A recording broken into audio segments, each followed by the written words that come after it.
नमस्कार मैत्रिणींनो, ज्योत्स्ना रेसिपीमध्ये आपले खूप खूप मनापासून स्वागत आहे। आज आपण जीरा आलू कसं बनवायचं ते बघणार आहोत। मी हे 3 आलूनं असे उकडून घेतलेले होते आणि आता याचे सालं काढून घ्यायचे आहे।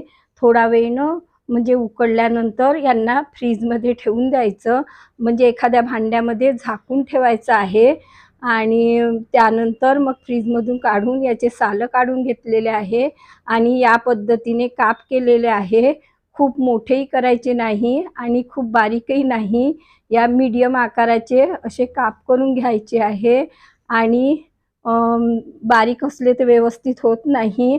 आता मी इथे साहित्य घेतलेलं आहे, तर आता आपण साहित्य काय काय घेतलेलं आहे हे मी भाजलेले धने बारीक करून घेतलेले आहे ओबडधोबड, म्हणजे खलामध्ये। हे मिरे घेतलेले आहे, हेही खलामध्ये मी ओबडधोबड असे कुटून घेतलेले आहे। जिरं घेतलेलं आहे 2 चम्मच, जास्त घ्यायचं जिरं, आणि हे चिली फ्लेक्स घेतलेले आहे। आता तुम्ही मिरच्या पण घेऊ शकता बारीक करून, आणि सोपचं पावडर घेतलेलं आहे, हे साधं मीठ घेतलेलं आहे, हिंग घेतलेली आहे, आमचूर पावडर घेतलेला आहे आणि काळं मीठ घेतलेलं आहे आणि अर्धा चम्मच मी थोडं तिखट घेतलेलं आहे आणि छोट्या चमच्याने अर्धा चम्मच हळद घेतलेली आहे। हे साहित्य घेतलेलं आहे, हे पूर्ण साहित्य घ्यायचं। आता मी इथे कढीपत्ता घेतलेला आहे, कोथिंबीर घेतलेली आहे आणि लसूण आणि आलं ठेचून घेतलेलं आहे, 2-3 मिरच्या अशा बारीक चिरून घेतलेल्या आहे। या पद्धतीने आपल्याला पूर्ण साहित्य घेऊन घ्यायचं आहे। त्यानंतर गॅसवर कढई ठेवलेली आहे, कढईत 1 चम्मच तेल गरम करून घेतलेलं आहे आणि 2 चम्मच मी जिरं टाकलेलं आहे। जिरा आलू बनवायचा आहे तर जिरं जास्तच टाकायचं।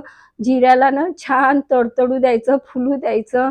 त्यानंतर आपल्याला त्यातनं आलं लसूण मी ते ठेचलेलं होतं ते टाकलेलं आहे आणि मिरच्या टाकून घेतलेल्या आहे आणि हे आलं लसूण हे व्यवस्थित शिजलं पाहिजे आणि मिरची पण शिजली तेव्हा चांगली वाटते। या पद्धतीने थोडं शिजवून घ्यायचं। बघा जिरंही छान फुललेलं आहे। त्यानंतर आता आपल्याला यामध्ये मी कढीपत्ता टाकत आहे। सुरुवातीला टाकला तर तो खूप तेल उडतो कॅमेऱ्यावर, तर या आता टाकलेला आहे आणि चिमूटभर हिंग टाकलेली आहे आणि आता ते छान आपल्याला परतवून घ्यायचं आहे। आता हे सगळं शिजल्यानंतर आता हे आपण आलू असे काप करून घेतलेले आहे। आता जिरा आलू बनवत आहे, तर व्यवस्थित आपल्याला हे जिऱ्याच्या या तडक्यामध्ये हे आलू आपल्याला छान याचा मस्त असं थोडा कलर बदलेपर्यंत याला परतवायचं आहे।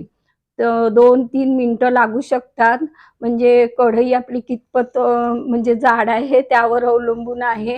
आता मी काळं मीठ टाकलेलं आहे अर्धा चम्मच आणि चवीनुसार आपलं रोजचं साधं मीठ टाकलेलं आहे। आता मीठही यात छान म्हणजे या फोडींमध्ये इतकं छान मुरून जातं तर याच वेळेला मीठ टाकायचं। आणि आता मी हळद पावडर टाकलेली आहे अर्धा चम्मच आणि हे तिखट तुम्ही बरोबर अंदाजाने टाका, कारण की आपण मिरच्याही वापरल्या आहे आणि मिऱ्याचं असं कूट पण वापरलं आहे। मिरे पण थोडे म्हणजे कसे तिखटच असतात। तर हे धने मी ओबडधोबड बघा असे भाजलेले धने वाटून घेतलेले आहे ते टाकलेलं आहे। हे मिऱ्यांचंही छान असं ओबडधोबड वाटून घेतलेलं आहे। भाजलेल्या सोफाचं पावडर आहे आणि हे आमचूर पावडर आहे। हे सगळे मसाले आपल्याला यातनं टाकून घ्यायचे आहे। बघा हे मिरच्याचंही तुम्ही असं लाल मिरच्याचंही असं थोडं बारीक करून टाकू शकता।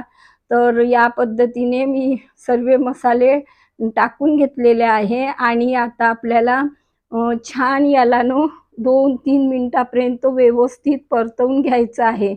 बटाटे जरी शिजले म्हणजे उकडले असले तरीही पण मसाल्यामध्ये ते छान व्यवस्थित मुरले पाहिजे आणि ते छान म्हणजे मसाला सगळा व्यवस्थित लागला पाहिजे।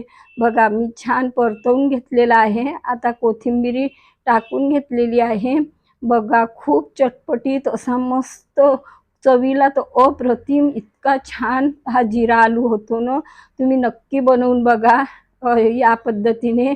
कशी वाटली तुम्हाला माझी पद्धत? नक्की ट्राय करा आणि कमेंट्स करून कळवा। पुन्हा भेटू नवीन व्हिडिओ सोबत। धन्यवाद।